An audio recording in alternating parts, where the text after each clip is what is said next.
Table talk के through अपनी बात मनवाते हैं, ठीक है। इसे क्योंकि पाकिस्तान देख लें कहीं लड़ाई झगड़े के बगैर कायदे आज़म ने through dialogues law and order को फॉलो करते हुए बनाया था। तो मेरा ख्याल है कि किसी भी मसले का हल जो है ना वो इससे बेहतर कोई नहीं है कि आप कम्युनिकेशन करें और टेबल टॉक के थ्रू उसका हल निकाला जाता। ये तरीका गलत था उनका और मैं तो इसको कंडेम ही करूँगी।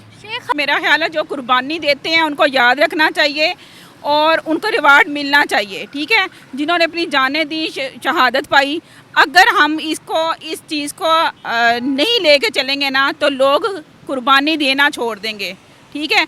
कम से कम कोई अगर कुर्बानी देते हैं ना मुल्क के लिए तो उन्हें ये होता है कि एक तो मुल्क जो है उन्हें एज आ हीरो याद रखे। दूसरी बात कि उनका जो पीछे ख़ानदान है, उनके जो पीछे लोग हैं, उन्हें वो ऑनर, वो रिस्पेक्ट और मुल्क में वो मुकाम मिले जो कि मिलना चाहिए। और ये तख्ता उल्ट गया, ये मैम उल्टना ही था, क्योंकि जब एक गवर्नमेंट के जो उसकी आवाम है वो उसके खिलाफ हो जाए, तो जब मुल्क की हालत इतने को बदतर हो जाए कि आवाम बाहर आने लग पड़े तो वो गवर्नमेंट नहीं बचती। फिर बंगालियों में यूनिटी है, वो इकट्ठे होकर कुछ भी कर सकते हैं। जब एक बंदे में यूनिटी आ जाए ना, अब पंजाबी है वो पठान से लड़ रहा है, पठान पंजाबी से लड़ रहा है, एक पंजाबी में अपने इतने को फड्डे हैं कि आपस से इकट्ठे खिलौते ही नहीं गए। हमारे तो ये हालात है कि पेट्रोल महंगा होना तो पेट्रोल पंप के बड़े लाइनें लगा लेते हैं, ये नहीं कि बाहर जाके तुसी खलोवो जाके कि एहतजाज करो, ठीक है। तो वो उसने गिरना ही था। बिस्मिल्लाहिर्रहमानिर्रहीम सल्ली अला मुहम्मद व अला मुहम्मद। आप देखें, आपने शेख हसीना उसकी हिफाजत की बात की, आप देखें है कौन वो। सबसे पहली बात है कि वो है कौन, किसकी बेटी है? शेख मुजीबुर रहमान की बेटी है। तो वो अभी उसने अपने बाप का बदला लेने के लिए ये सारी गेम रचाई। इंडिया के ज़रिए वो आई, इंडिया लाने वाला उससे, सब कुछ करने वाले। बैक पे कौन है पहले ये देखे ना, उसकी बैक पे कौन है। लेकिन वो तो वोटिंग सिस्टम से आई ना। वोटिंग छोड़ दे, वोट लेकिन अगर वहाँ वोटिंग में धांधली होती तो इस पर एक अलग से इशू खड़ा होता, लेकिन वहाँ पर नहीं हुआ। नहीं नहीं नहीं नहीं नहीं, वो लाने वाले जो थे ना वो पावर में थे, इसलिए सहारा तो उधर ही है, ठीक है या नहीं। अब जब नारा लगा इस चीज़ का, इंतहा पसंदी जो है ना वो कहीं पर भी काबिल कबूल नहीं है। रंग और नस्ल की जो डिवीज़न है ना ये सिरे से है ही गलत, ठीक है। ना तो हमें इस्लाम में इसकी इजाज़त है, नबी पाक सल्लल्लाहु अलैहि वसल्लम का आखिरी खुतबा इस पर बहुत वजाहत के साथ रोशनी डालता है, ठीक है, बिल्कुल। और इसके बाद जो है हमारे कानून में ये चीज़ नहीं है, ठीक है। इवन के मिनोरिटी को भी इक्वल राइट होने चाहिए, चाहे कोई गोरा है काला, किसी को भी इस बेस पे हम सुपीरियर या इन्फीरियर नहीं कह सकते जब तक कि हम किसी की क्वालिटीज़ देखेंगे, उसका कारकर्दगी देखेंगे, उसकी। उन्होंने काम करवाए भी हैं, काम करवाए हैं, लेकिन आवाम जो कह रही है कि आपने जो काम किए हैं वो तो किए हैं, लेकिन जो आपने माल जो साइड पे किया है वो क्यों किया है? अब उन्होंने भागना ही था, अब वो भाग गई हैं। अब जब कोई गवर्नमेंट भागती है तो किसी ने तो आगे संभालना ही संभालना है। तो मैम डेवलपमेंट में इजाफा होगा, ठीक है, क्योंकि अगर शेख हसीना तीसरी दफा आई थी तो कुछ ना कुछ तो उन्होंने डेवलपमेंट की थी, तो तीसरी दफा आई ना। अब हसीना मैडम का है, उन्हें खाता तो लाया भी गया, ठीक है। उन्हें खाता तो क्यों खाता है? आवाम इसलिए रो रही है। खालदा जिया के बाद ये आई है, तो उस वक्त से लेकर आज तक क्या किया उन्होंने? सारी इंडियन लॉबी काम कर रही है, तमाम इंडियन के जो ब्यूरोक्रेट हैं, जितना कारोबार है, सारा कुछ है वो इंडिया कर रहा है उधर। लेकिन जो अवाम ने प्रोटेस्ट निकाला है वो इंडिया की वजह से नहीं बल्कि शेख हसीना के कोटा सिस्टम की वजह से निकाला है। ये बैक पे कुछ और चीज़ें होती हैं। ये कोटा सिस्टम, ये पहले कोटा सिस्टम आज से 2 महीने पहले कोटा सिस्टम कहा था, या 4 साल पहले कोटा सिस्टम कहा था। कोई कोटा नहीं है, सारी चलाई जाती है, मुहिम चलाई जाती है। या ये कौन चलाता है? ला इलाहा इल्लल्लाह मुहम्मदुर रसूलुल्लाह पढ़ने वालों, तुम्हें किस कौम ने ललकारा है? ये था लीडर के हैसियत ने कौम को इकट्ठा किया। कौम सामने आ गई, बाहर आ गई, टैंकों के नीचे लोग लेटे। लोगों ने उस वक़्त के हालात के मुताबिक लोगों ने रुपया दिया, पैसा दिया, मदद की। पावरफुल कौम है ये, अब साबित हो गया है कि वो है।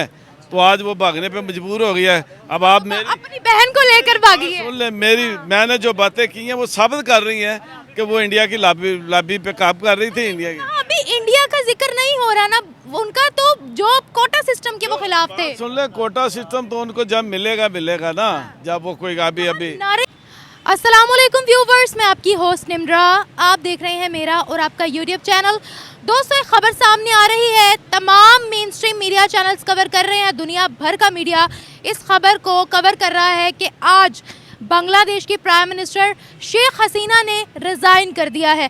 बहुत महीनों से वहाँ पर एक मुहिम चल रही थी, प्रोटेस्टर्स खड़े हो गए थे अगेंस्ट शेख हसीना। शेख हसीना ने कोटा सिस्टम स्टार्ट किया था, ये कहा था 1971 में जंग लड़ने वालों के रिलेटिव्स के लिए एक उन्होंने रिजर्वेशन 30% रिजर्वेशन की थी, जॉब्स की कि 30% सीट्स उनको दी जाएंगी, जिसके अगेंस्ट बहुत से स्टूडेंट्स, बहुत से नामवर शख्सियत, वहाँ के एक्टर्स, बड़े बड़े जितने अदाकार हैं, जितने बड़े बड़े लोग हैं ऑफिशियल लेवल पर भी, वो शेख हसीना के खिलाफ आ गए थे और आज तो प्राइम मिनिस्टर हाउस में घुस गए थे। कल बांग्लादेशी आर्मी ने कहा था शेख हसीना को कि इसका अल्टीमेटम दे दें कि आपने क्या करना है क्या नहीं करना, वरना उसका नुकसान आपको भुगतना पड़ेगा। और आज प्राइम मिनिस्टर हाउस में जब प्रोटेस्टर्स घुसे उसके बाद शेख हसीना ने इस्तीफ़ा दे दिया और शेख हसीना अपनी बहन समेत हेलीकॉप्टर में सवार होकर इंडिया रवाना हो गई हैं, वहाँ लैंड हो चुकी हैं। पाकिस्तानी अवाम की तरफ बढ़ते हैं, उनसे पूछते हैं कि मार्शल लॉ यानी कि मिलिट्री आ चुकी है बांग्लादेश के अंदर और शेख हसीना जिनकी तीसरी दफ़ा वहाँ पर हुकूमत थी वो वहाँ से हट चुकी है। क्या शेख हसीना के बाद बांग्लादेश तरक्की कर पाएगा और क्या बांग्लादेशी अवाम ने आज साबित कर दिया कि वो एक कौम है? क्या कहती है अवाम इस बारे में, जानते हैं लोगों से, मिलते हैं वीडियो के एंड पे। नहीं, ये तो ऐसा हरगिज़ नहीं होना चाहिए और मेरा ख्याल है जो कुर्बानी देते हैं उनको याद रखना चाहिए और उनको रिवार्ड मिलना चाहिए, ठीक है, जिन्होंने अपनी जानें दी, शहादत पाई। अगर हम इस चीज़ को नहीं लेके चलेंगे ना तो लोग कुर्बानी देना छोड़ देंगे, ठीक है। कम से कम कोई अगर कुर्बानी देता है ना मुल्क के लिए तो उन्हें ये होता है कि एक तो मुल्क जो है उन्हें एज आ हीरो याद रखे, दूसरी बात कि उनका जो पीछे ख़ानदान है, उनके जो पीछे लोग हैं, उन्हें वो ऑनर, वो रिस्पेक्ट और मुल्क में वो मुकाम मिले जो कि मिलना चाहिए। और मेरा ख्याल है कि उनका अच्छा डिसीजन था, उन्हें चाहिए था कि इसको अकोमोडेट करते, उन वहाँ की आवाम को भी चाहिए था कि इस फ़ैसले को जो है ना वो कबूल करते। मेरा तो ख्याल है कि ये बहुत ज़रूरी था, क्योंकि जब तक हम इनको रिवार्ड नहीं देंगे लोगों के अंदर कुर्बानी का जज्बा ख़त्म हो जाएगा। कुर्बानी का जज्बा ख़त्म होने का मतलब है कि कौम का ख़त्म हो जाना। जब कौम से हुब्बुल वतनी नहीं रहेगी, मोहब्बत नहीं रहेगी, कुर्बानी का जज्बा ही नहीं रहेगा ना तो लोग खुद गर्जी पे उतर आएंगे। जब खुद गर्जी पे उतरेंगे ना तो लोग डिवाइड होना शुरू हो जाते हैं। जब डिवीज़न होती है तो फिर कौम नहीं रहती, मुल्क नहीं रहता। बांग्लादेशी सुप्रीम कोर्ट ने भी इसके खिलाफ मतलब ये जो पास किया था उन्होंने कि 30% रिजर्वेशन सीट्स होंगी उन लोगों के लिए, इस चीज़ को रिजेक्ट कर दिया था।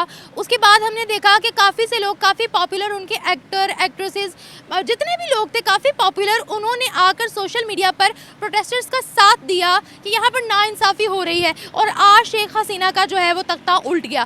क्या कहती हैं आप? बात यही है, मैंने जो तीसरी दफ़ा वो प्राइम मिनिस्टर बनी बांग्लादेश की, लेकिन जब लोगों ने देखा कि उनके साथ नाइंसाफ़ी हो रही है तो लोगों ने टिकने नहीं दिया। आज से 2 साल पहले श्रीलंका के प्रेसिडेंट के साथ भी ऐसा हुआ था। जब लोगों को पता लगा कि ये प्रेसिडेंट हमारे मुल्क के लिए कुछ नहीं कर सकता तो प्रेसिडेंट हाउस में घुसकर उन्होंने काफ़ी ज़्यादा दंगे किए, जिसके बाद उस प्रेसिडेंट ने इस्तीफ़ा दे दिया। क्या कहती है? देखिए, ये गलत, अपनी बात मनवाने का तरीका गलत है। सबसे पहले डायलॉग जो है वो बेस्ट हल है किसी भी चीज़ को मनवाने के लिए। उन्हें चाहिए कि टेबल टॉक करें और थ्रू कम्युनिकेशन बैठ के इस चीज़ के मसले का, किसी भी मसले का हल निकालना चाहिए और बीच का रास्ता अख्तियार करना चाहिए, क्योंकि इंतहा पसंदी जो है ना वो कहीं पर भी काबिल कबूल नहीं है।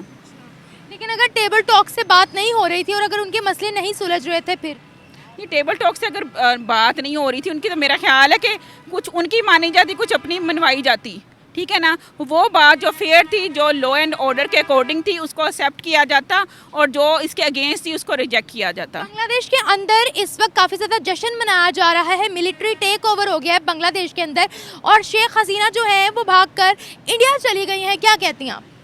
देखिए, मिलिट्री टेक ओवर होना तो किसी भी इकोनॉमी में ना अच्छी बात नहीं है, ठीक है। जब मिलिट्री टेक ओवर होता है तो बड़े सारे इश्यूज क्रिएट होते हैं, ठीक है। कंट्री लेवल पे, आपके इक़्तिसादी तौर पे, मुआशी तौर पे, बिज़नेस पॉइंट ऑफ व्यू से इन्वेस्टर्स इन्वेस्ट नहीं करते, ठीक है। आपकी इकोनॉमी जो है वो जो है ना डेवलपिंग पॉइंट ऑफ व्यू से फिर जो बैकडोर आ जाते हैं। तो मेरा ख्याल है कि ऐसा नहीं होना चाहिए। इस पर खुशी मनाने की बजाय ना कि इन्हें चाहिए था कि कोई टेबल टॉक के थ्रू अपनी बात मनवाते, ठीक है। इसे क्योंकि पाकिस्तान देख लें, कई लड़ाई झगड़े के बगैर कायदे आज़म ने through dialogues law and order को फॉलो करते हुए बनाया था। तो मेरा ख्याल है कि किसी भी मसले का हल जो है ना वो इससे बेहतर कोई नहीं है कि आप कम्युनिकेशन करें और टेबल टॉक के थ्रू उसका हल निकाला जाता। ये तरीका गलत था उनका और मैं तो इसको कंडेम ही करूँगी। शेख हसीना चली गई हैं अपनी बहन के साथ इंडिया, वो वहाँ लैंड हो चुके हैं, इस बारे में क्या कहती हैं आप? अब वो किस पॉइंट ऑफ व्यू से गई हैं, प्रोटेक्शन के पॉइंट ऑफ व्यू से गई हैं या किस तरह से गई हैं, अगर आप इस पे थोड़ा एक्शन के पॉइंट ऑफ व्यू से गए, क्योंकि एक तो उनकी फ्रेंडशिप इंडिया के साथ काफ़ी ज़्यादा अच्छी है, तो उनको सबसे पहला जो मुल्क नज़र आया वो इंडिया नज़र आया, इसीलिए वो अपनी बहन को लेकर लैंड हो गई इंडिया के अंदर।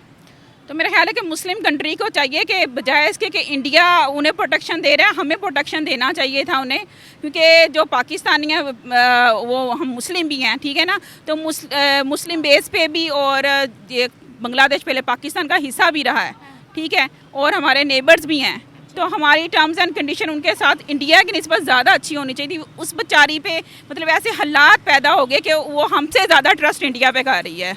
वो उन्होंने हमारे अगेंस्ट 1971 की जंग जो थी वो पाकिस्तान के अगेंस्ट ही थी ना, तो उन्होंने उस जंग में लड़ने वालों के लिए जो है वो 30% रिजर्वेशन सीट्स, जॉब का कोटा था वो रखा था। बांग्लादेश की हमारे साथ ताल्लुकात दुरुस्त है ही नहीं, वो तो हमें देखना ही नहीं चाहते।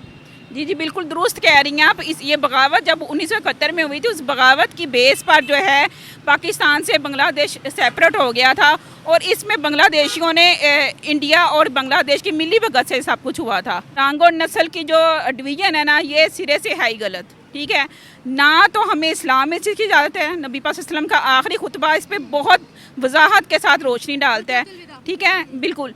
और इसके बाद जो है हमारे कानून में ये चीज़ नहीं है, ठीक है। इवन के मिनोरिटी को भी इक्वल राइट होने चाहिए, चाहे कोई गोरा है काला, किसी को भी इस बेस पे हम सुपीरियर या इन्फीरियर नहीं कह सकते, जब तक कि हम किसी की क्वालिटीज़ देखेंगे, उसका कारकर्दगी देखेंगे, उसकी एफिशिएंसी देखेंगे कि वो हमारी कंट्री में की तरक्की में कितना हिस्सा डाल सकता है अपनी एफिशिएंसी की बेस पे, ना कि ये देखा जाए कि वो काला या गोरा। जो इस चक्कर में पड़ता है वो डिवीज़न, वही बात है कि डिवाइड हो जाएंगे ये लोग। डिवीज़न क्या होती है, नेशंस को ख़त्म कर देती है, मुल्क को ख़त्म कर देती है। एक आखिरी सवाल आपसे पूछती हूँ, शेख हसीना काफ़ी दफ़ा वहाँ पर तख्त पर बैठ चुकी है, लेकिन अब उनका तख्त उलट चुका है, तो आपको क्या लगता है कि उनका तख्ता उलटने के बाद क्या बांग्लादेश तरक्की कर पाएगा या नहीं? ऑलरेडी अगर हम बांग्लादेशी टके की बात करते हैं तो इतनी प्रोग्रेस के बाद उनका टका आज पाकिस्तानी रुपए से आगे तो जा चुका है, लेकिन क्या शेख हसीना के बाद बांग्लादेश तरक्की कर पाएगा या नहीं?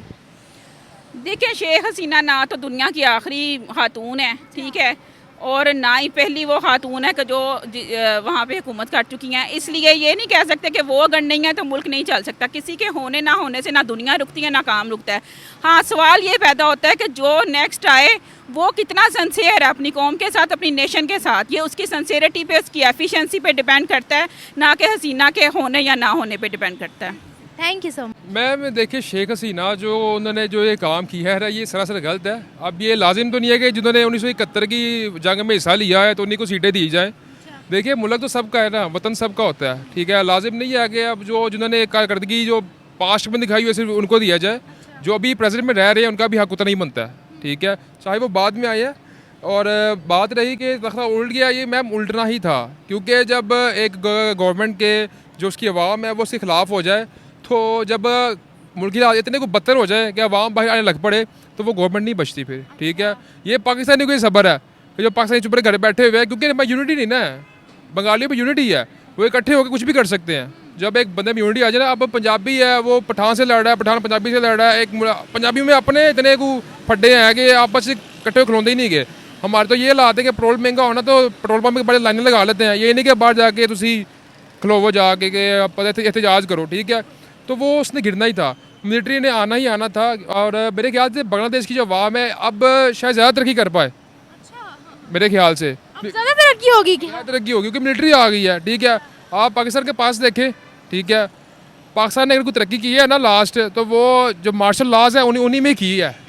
चाहे आप उनका जितना मर्जी गलत कह लें, ठीक है, लेकिन वो तरक्की हुई है पाकिस्तान की भी वही मार्शल लॉज में ही हुई है। तो अगर अब शेख हसीना मेरे ख्याल से इंडिया भाग गई है, शायद इंडिया भाग गई है, ठीक है। तो देखिए, उनके पास एक वेल्थ पावर थी, उन्होंने भागना था ही, क्योंकि पाकिस्तान में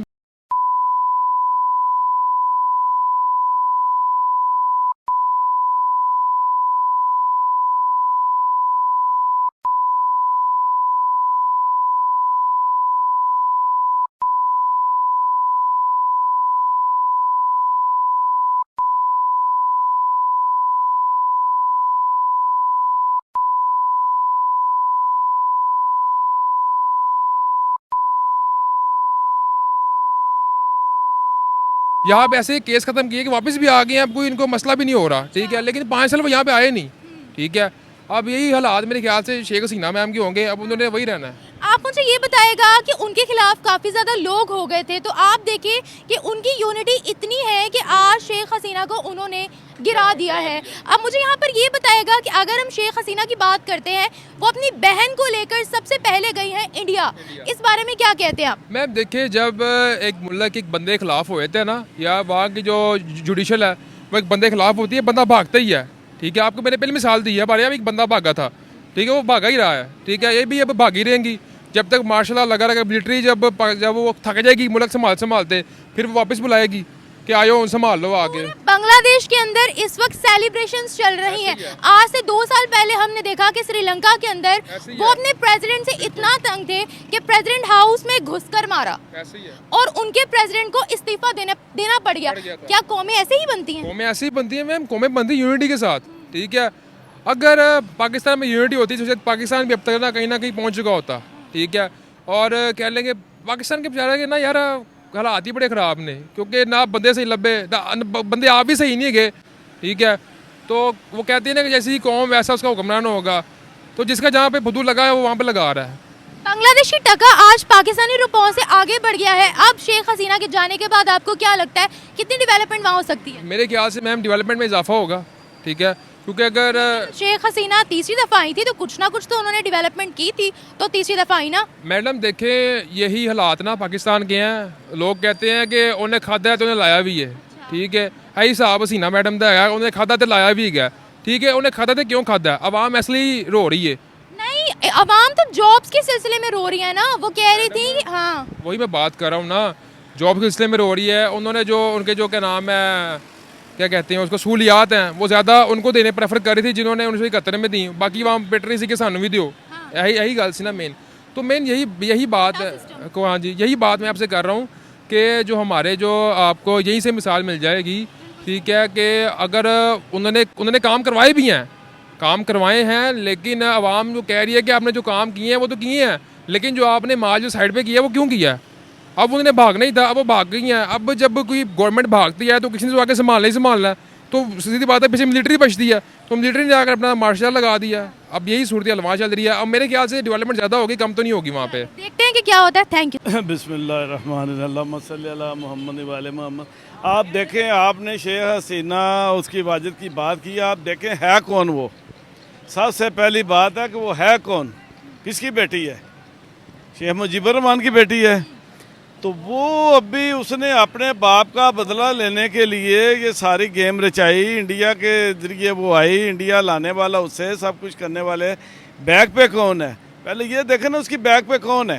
लेकिन वो तो वोटिंग सिस्टम से आई ना। वोटिंग छोड़ दे, वोटिंग पाकिस्तान में वोटिंग हुई है 3 दफ़ा हो चुकी है। लेकिन अगर वहाँ वोटिंग में धांधली होती तो इस पर एक अलग से इशू खड़ा होता, लेकिन वहाँ पर नहीं हुआ। नहीं, वो लाने वाले जो थे ना वो पावर में थे, इसलिए सारा तो उधर ही है, ठीक है या नहीं। अब जब नारा लगा इस चीज़ का, अयूब खान है, ये मैं उस वक्त था, यानी स्टूडेंट था, एफए में पढ़ रहा था जिस वक्त अयूब खान का ये अनाउंसमेंट हुई थी। बाद में मैं एक बात करूँगा कि जी 1 यूनिट नहीं तोड़ना, ठीक है। बुनियाद कहाँ से रखी गई है? 1 यूनिट नहीं तोड़ना। क्या किया उधर तुम, इधर हम। शेख मुजीबुर रहमान अक्सरियत में था, उसे हुकूमत मिलनी चाहिए थी, सीधी सी बात है। उसका हक था, उसे मिलनी चाहिए थी। जब ये कह दिया उधर तुम इधर हम, तो मामला तो ख़त्म हो गया ना। पाकिस्तान की जो उन्होंने कहा था लॉर्ड माउंटबेटन ने कि पाकिस्तान की उम्र 35 ईयर, इंडिया की 50 साल, तो 35 साल में ये हो गया, सारा सिलसिला अलहदा हो गया। अब शेख हसीना वाजिद ने जब ये खालदा जिया के बाद ये आई है, तो उस वक़्त से लेकर आज तक क्या किया उन्होंने? सारी इंडियन लॉबी काम कर रही है। तमाम इंडियन के जो ब्यूरोक्रेट हैं, जितना कारोबार है, सारा कुछ है, वो इंडिया कर रहा है उधर। लेकिन जो अवाम ने प्रोटेस्ट निकाला है वो इंडिया की वजह से नहीं, बल्कि शेख हसीना के कोटा सिस्टम की वजह से निकाला है। ये बैक पे कुछ और चीज़ें होती हैं। ये कोटा सिस्टम, ये पहले कोटा सिस्टम, आज से 2 महीने पहले कोटा सिस्टम कहा था, या 4 साल पहले कोटा सिस्टम कहा था। कोई कोटा नहीं है, सारी चलाई जाती है, मुहिम चलाई जाती है। या ये कौन चलाता है? बांग्लादेश आर्मी चला रही थी, या उनके पीछे जो इंडिया वाले जो लोग बैठे होते हैं, या सारा सरमाया उनका लगा हुआ है। आप इधर पाकिस्तान में दे दें, अभी निकाल लें, इधर कॉलेजों के लड़कों को दे दें, एक 2-2 लाख रुपया तो सवेरे सुबह आपके ये GPO सारा चौक भर जाएगा। प्रोटेस्ट से प्रोटेस्ट निकल आएंगे। अयूब खां के दौर में क्या हुआ था, एक दफ़ा अयूब खां को कहा कुत्ता है कुत्ता है, वो गैरतमंद आदमी था, वो हुकूमत छोड़ के चला गया। उन्होंने कहा जी जाओ जी, दोबारा उसके पास गए, उसने कहा जी वो कुत्ता बूढ़ा हो चुका है। वो कुत्ता, ये अल्फाज थे अयूब खां के। उसने कौम को इकट्ठा कैसे किया था सुन लें। 65 की वार में मुझे याद है रेडियो पाकिस्तान पे मैं तीसरी क्लास में पढ़ रहा था, तो उसने कहा था ए ला इलाहा इल्लल्लाह मुहम्मदुर रसूलुल्लाह पढ़ने वालों, तुम्हें किस कौम ने ललकारा है। ये था लीडर, बेशक वो डिक्टेटर था या जो भी था, लीडर की हैसियत ने कौम को इकट्ठा किया। कौम सामने आ गई, बाहर आ गई, टैंकों के नीचे लोग लेटे। लोगों ने उस वक़्त के हालात के मुताबिक लोगों ने रुपया दिया, पैसा दिया, मदद की, फौजियों की इज्जत की। मलका तरन्नुम नूर जहाँ ने अपने गाने करके कौमी तराने गा के फौजियों के अंदर से जज्बात को उभारा। तो लीडरशिप ऐसे होती है। ये मामलात बड़े खराब। सर मुझे ये बताएगा कि तीसरी दफ़ा शेख हसीना ने तख्ता संभाला था, लेकिन आवाम को जब उनका एक फैसला अच्छा नहीं लगा, आवाम इकट्ठी हुई, वहाँ के बड़े बड़े नामवर लोग इकट्ठे हुए। क्या बांग्लादेश ने आज बता दिया है कि अगर उनको कोई चीज़ नहीं पसंद आएगी तो वो एकजुट हो जाएंगे? क्या उन्होंने यह बताया है कि कौमें कैसे बनती हैं? ये वहाँ एक और लॉबी काम कर रही है जमात इस्लामी की। आपको पता है उनके लीडर को भी फांसी दी इसने। लोगों ने रिक्वेस्ट की।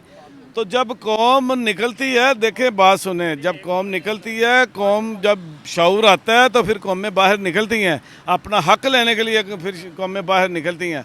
अब उनको शऊर है, किस तरह है, नौजवान नस्ल जो उस दौर की जवान होकर बाहर आई है, अब 20-22 साल 24, देखें आज मैं देख रहा था, खुद देख रहा था, 24 साल 25 साल 28 साल से ज़्यादा उम्र के लड़के ही नहीं थे।